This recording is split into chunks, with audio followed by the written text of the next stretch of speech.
మనతో చేమకుర్తి శ్రీకాంత్ ఉన్నారు. గత 4 రోజులుగా ఆంధ్రప్రదేశ్లో ఉన్న 700 కోట్ల భూ స్కామ్ జరిగిందంటూ ఒక వివాదం నడుస్తోంది.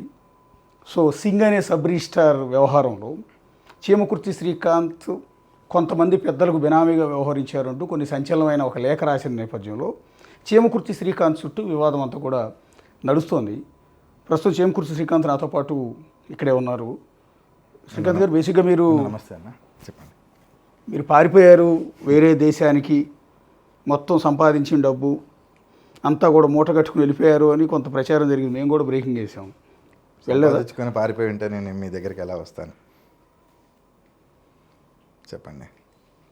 అసలు బేసిక్గా ఏంటి ఇంతకుముందు అందరిలాగా తప్పులు చేసేసి పారిపోయేసి యుఎస్లోను సజ్జల రామరెడ్డి గారి కొడుకులాగాను ఇంకెవరిలాగాను పారిపోయో లేకపోతే నేను ఎక్కడికి వెళ్ళి నేను ఇక్కడే ఉన్నాను, మీ దగ్గరికే వచ్చాను.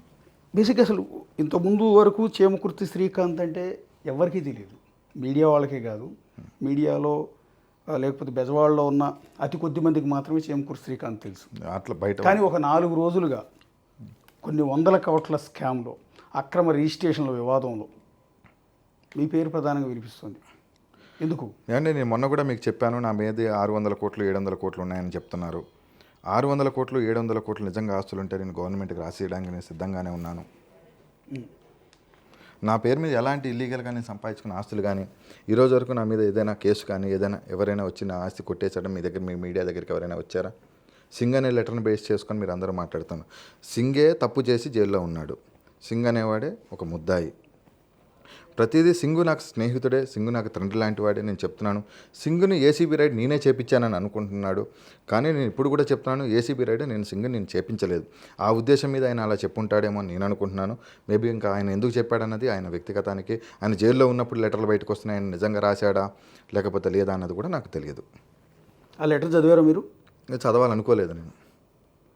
ప్రధానంగా మీ నుంచి ప్రాణహాని ఉంది అనేది సింగ్ చేసిన ఆరోపణ.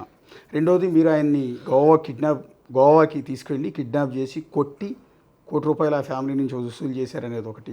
మీరు నమ్ముతారు. రెండవది, మీరు జగన్ గారి సతీమణి భారతీరెడ్డి గారికి బినామీ అని రాశాడు అతను. ముందు అసలు మీకు నిజంగా పరిచయం? సార్, ఫస్ట్ మనం మాట్లాడుకుందాం అండి. సింగ్ని నేను గోవా తీసుకెళ్ళి కిడ్నాప్ చేసేసి ₹1 కోటి తీసేసుకొని అని చెప్పి అంటున్నారు కదా. 1 year బ్యాక్ అంటున్నారు. ఇది వాళ్ళ కుటుంబ సభ్యుల దగ్గర నుంచి డబ్బులు తీసుకుని అంటున్నారు. 1 year బ్యాక్ నేను కిడ్నాప్ చేసేసినప్పుడు అప్పుడే వదిలేశానని అంటున్నారు. ₹1 కోటి తీసుకున్నప్పుడు అప్పుడు ఎందుకు వాళ్ళ కుటుంబ సభ్యులు కంప్లైంట్ పెట్టలేదు? ఈరోజు ఎందుకు మాట్లాడుతున్నారు? ఇది మీకు అనిపించట్లేదా? మీరే ఉన్నారండి, ఒకళ్ళు కిడ్నాప్ చేస్తారు, కిడ్నాప్ చేసి డబ్బులు వసూలు చేస్తారు. డబ్బులు వసూలు చేశాక మీరు బయటికి వెళ్ళాక మీరేం చేస్తారు చెప్పండి? ఇమీడియట్లీ కంప్లైంట్ పెడతారా లేకపోతే 1 year తర్వాత వచ్చి కంప్లైంట్ పెడతారా? మీరు చెప్పండి. అంటే ఇప్పుడు అరెస్ట్ అయ్యాడు కదా, అరెస్ట్ అయ్యాడు. అరెస్ట్ అయ్యే ముందు ఇవన్నీ లీక్ చేశాడు. ముందు ఇవన్నీ లీక్ చేశాడు. అంటే నేను ఒక్కడే ఎందుకు మునగాలి, నాతో పాటు నా సర్కిల్లో ఉన్న వాళ్ళందరినీ కూడా ముంచాలి అని. అంతేనా? అంతే. ఈ కేసును బయటకు తప్పుదోవ పట్టించడం కోసమో లేకపోతే ఆయన మీద ఉన్న కేసును బయటకు పంపించడం కోసమో మాట్లాడుంటాడని నేను అనుకుంటున్నాను. అది బేసిక్గా శ్రీకాంత్ గారు మీరు ఏం చేస్తుంటారు? నేను కాంట్రాక్ట్లు చేస్తాను, రియల్ ఎస్టేట్ చేస్తానండి. ఎయిర్టెల్ డిస్ట్రిబ్యూషన్ దాదాపు జిల్లాలో నేను 12 సంవత్సరాలు 6 years చేశాను. మా ఫాదర్ Class 1 కాంట్రాక్టర్లో. 1 year బ్యాక్ మా నాన్నగారు చనిపోయారు. మీకు ఈ కాంట్రాక్ట్స్ అన్ని ఎట్లా? ఎక్కడో విజయవాడలో ఇబ్రహీంపట్నంలోనూ గాంధీనగర్లో పనిచేసుకునే సబ్ రిజిస్ట్రారు సింగు, లేకపోతే జిల్లా రిజిస్ట్రారు రామారావు, ఇంకో రిజిస్ట్రార్లతో మీకు సంబంధాలు ఎట్లా? అంటే రియల్ ఎస్టేట్ వ్యాపారంలో నాకు సంబంధాలు ఉన్నాయి. నేను అందరూ సబ్ రిజిస్ట్రార్లతో దాదాపు నాకు స్టేట్లో 40 నుంచి 50 మంది సబ్ రిజిస్ట్రార్ల పరిచయం అండి. వాళ్ళందరితో నాతో స్నేహంగానే ఉంటారు, మంచిగానే ఉంటాం నేను అందరితో కూడా. ఇప్పుడు రియల్ ఎస్టేట్ అన్నప్పుడు ఖచ్చితంగా సబ్ రిజిస్ట్రార్ దగ్గరికి వెళ్ళాలి అండి, పని చేసుకోవాల్సిన అవసరం ఎవరికైనా ఉంటుంది. మామూలుగా ఫ్రెండ్షిప్ చేస్తేనో ఇంకోటి చేస్తానో మామూలుగా ఏ సబ్ రిజిస్ట్రార్ అయినా లీగల్ ప్రాపర్టీకి కూడా డబ్బులు తీసుకోకుండా ఎవడు చేయడండి. ఇది నిజమా కాదా మీరు చెప్పండి? మీడియా ముఖంగా నేను మిమ్మల్ని అడుగుతాను, నిజమే కదా? ₹1కో ₹10 కక్కుర్తిపడో లేకపోతే ఏదో చేసుకోనో వాళ్ళతో ఫ్రెండ్షిప్ చేసుకున్నానే తప్ప అంతకుమించి వాళ్ళకి నాకు ఎలాంటి సంబంధం లేదు. సింగ్ ఎప్పుడైనా నన్ను అడిగితే డబ్బులు ఇచ్చేవాడు, నేను సింగ్కి డబ్బులు ఇచ్చాను. నిజంగా నేను ఇల్లీగల్ వ్యాపారం చేసేవాడిని, నిజంగా నేను అయితే నా అకౌంట్ నుంచి సింగ్ అల్లుడికి ఎందుకు ట్రాన్స్ఫర్ చేస్తాను? ఆ వెట్టెక్స్ అపార్ట్మెంట్ ఎక్కడి నుంచి వచ్చింది? అది ఎందుకు ఏసీబీ ఈరోజు ఫ్రీ చేయలేదు?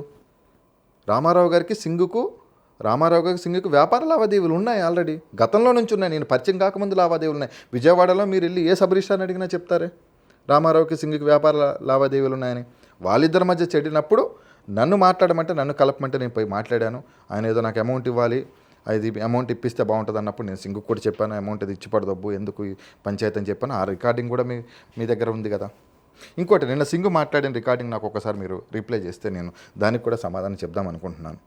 ఒకసారి లెటర్ నుంచి వద్దామండి. ప్రస్తుతం సింగ్ అరెస్ట్ అయ్యాడు. ఆయన రాసిన లెటర్ అనేది సెన్సేషన్ కదా.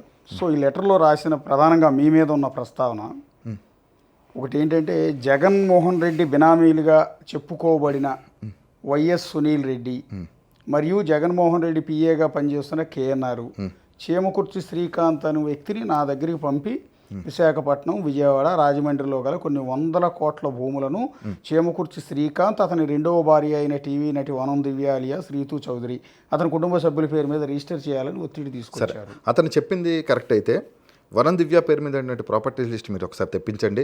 కొన్ని 100 కోట్లు అన్నారు. వనం దివ్య పేరు మీద వైజాగ్లో 400 గజాలు, ఒక సైట్ ఒక 150 గజాల స్థలం మాత్రమే వనం దివ్య పేరు మీద ఉంది తప్ప వనం దివ్య పేరు మీద ఎలాంటి ఆస్తులు లేవు. మీరు కావాలంటే డేటా తెప్పించుకోండి ఒకసారి. మీరు డేటా తెప్పించుకొని 100 కోట్ల ఆస్తులు వనం దివ్య పేరు మీద ఉన్నాయంటే ఖచ్చితంగా నా తప్ప నేను ఒప్పుకుంటాను.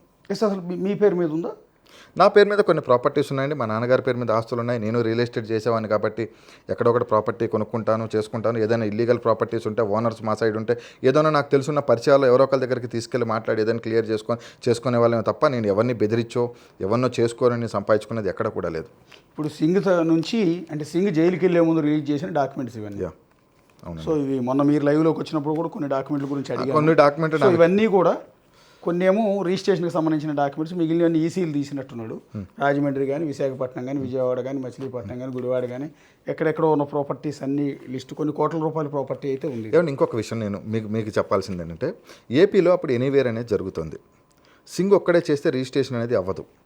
సింగ్ రిజిస్ట్రేషన్ చేసినా కానీ ఆ ప్రాపర్టీ డీటెయిల్స్ ఇబ్రహీంపట్నం ఏరియాలో సింగ్ చేస్తున్నాడు కాబట్టి ఇబ్రహీంపట్నం ఏరియాలో నాకు ఒక్క ప్రాపర్టీ మీరు నిరూపించినా మీరు దేనికంటే నేను దానికి సిద్ధంగా ఉన్నాను. గుణదల ఏరియాలో చేశాడు, గుణదలలో నాకు 2 ప్రాపర్టీస్ ఉన్నాయి. గాంధీనగర్ ఏరియాలో చేశాడు, గాంధీనగర్లో నాకు ఎలాంటి ప్రాపర్టీస్ లేవు. విశాఖపట్నంలో ఉన్నమాట వాస్తవమే, రాజమండ్రిలో నాకు ఉన్న వాస్తవమే తప్ప నాకేం 100 కోట్లు 1000 కోట్ల ఆస్తులు నాకేం లేదు. రియల్ ఎస్టేట్ చేసేవాడిని, కొనుక్కునేవాడిని, అమ్మేవాడిని. కావాలంటే మీరు చూడండి, కొనేవాళ్ళం అమ్ముకునేవాళ్ళం తప్ప. వైఎస్ఆర్ కాంగ్రెస్ పార్టీ నేతలతో సంబంధాలు ఉన్నాయి మీకు? వైఎస్ఆర్ నేతలతో నాకు సంబంధాలు అయితే లేవు. కానీ వైఎస్ఆర్సీపీలో ఉన్నటువంటి ఎవరైతే నాయకులు ఉన్న ఓఎస్డీలు, పిఏలతో నాకు సత్సంబంధాలు ఉన్నమాట వాస్తవమే. ఆ రోజు నాకు అప్పుడు గవర్నమెంట్లో ఉన్నట్టు ధనుంజయ రెడ్డి కానీ, కేఎన్ఆర్ కానీ, సజ్జల రామకృష్ణారెడ్డి ఓఎస్డీ గారు అటువంటి దశరథరామరెడ్డి కానీ, అప్పుడున్న డీజీ రాజేంద్రనాథ్ రెడ్డి గారి గురించి డైరెక్ట్గా సింగ్గానే ఇచ్చారు. వీళ్ళందరితో నాకు సబ్ రిజిస్ట్రార్లతో మంచి సంబంధాలే ఉన్నాయి. నేను లేవు అని నేను ఈరోజు నేను అబద్ధం చెప్పేసి నేను ఇక్కడ నుంచి అనే ఉద్దేశంతో నేను లేను. అంటే ఇందాక మీరు ఇంటర్వ్యూ స్టార్ట్ చేసేటప్పుడు ఒక మాట అన్నారు, సజ్జల రామకృష్ణారెడ్డి కొడుకు మాదిరిగా నేను ఎక్కడికి పారిపోలేదే. అంటే సజ్జల భార్గవ రెడ్డి గురించి మీరు అనేది? భార్గవ్ గురించి పారిపోయాడు ఆయన? ఎక్కడ పారిపోయాడు కదా, ఆల్రెడీ నేను టీవీలో చూస్తున్నాను, బయట చూస్తున్నాను, మీరు చాలా చోట్ల చూస్తున్నాను కదా. సింగు మీరు మధ్య మాట్లాడుకున్న ఫోన్ కాల్స్ని సింగ్ రికార్డ్ చేసి బయటకు వదిలాడు. అందులో ఒక ఆడియోలో మీ ఇద్దరు కూడా చాలా అభిమానంగా మాట్లాడుకుంటున్నారు. సరే, దట్స్ ఎనఫ్. మీకు ఆయనకు మధ్య ఏ రిలేషన్ ఉందనేది ఇక్కడ సార్. మీరు కేఎన్ఆర్ దగ్గరికి మీరు ఒక వ్యక్తిని తీసుకెళ్లారు. అవును, రామారావుని తీసుకెళ్ళాను. ఓకే, ఏం జరిగింది ఆ రోజు? అసలు సంభాషణ ఏంటి? మీరు చాలా విషయాలు చెప్పారు ఆ రోజు. ఏంటంటే కేఎన్ఆర్కి 50 లక్షలు. ఒక్క నిమిషం. కేఎన్ఆర్కి, రామారావుకి, సింగ్కి వీళ్ళిద్దరి మధ్య గొడవ జరుగుతుంటే సింగ్ని రమ్మంటే సింగ్ నేను రాను, మీ ఇద్దరం ఉంటే రామారావు ఉంటే మేము ఖచ్చితంగా గొడవ కొట్టుకునే పరిస్థితి ఏర్పడుతుంది, నువ్వు మాట్లాడు అని చెప్పాడు. నేను మాట్లాడాను. అక్కడ ఏం జరిగిందో నేను అదే చెప్పాను. కానీ ఈరోజు అది ఏం చెప్పానో కూడా నాకు నిజంగా ఎన్నో ఫోన్ కాల్ చేసుకొని మనం మాట్లాడుకొని ఉంటాం. అది సింగ్కు చెప్తేనే వినాలి తప్ప మనం ఎప్పుడో మాట్లాడిందో నాకైతే ఐడియా ఉండదు కదండి. మేబీ నాకైతే కలిసిన మాట వాస్తవం, నేను ఒప్పుకుంటున్నాను, నేను కలవలేదు, మాట్లాడలేదని అయితే నేను చెప్పలేదు కదా మీకు కూడా. ఇప్పుడు జగన్మోహన్ రెడ్డి గారికి పిఏ అతను. అవునండి. కేఎన్ఆర్ అంటే K Nageswara Reddy. For more videos like this, subscribe Big TV channel.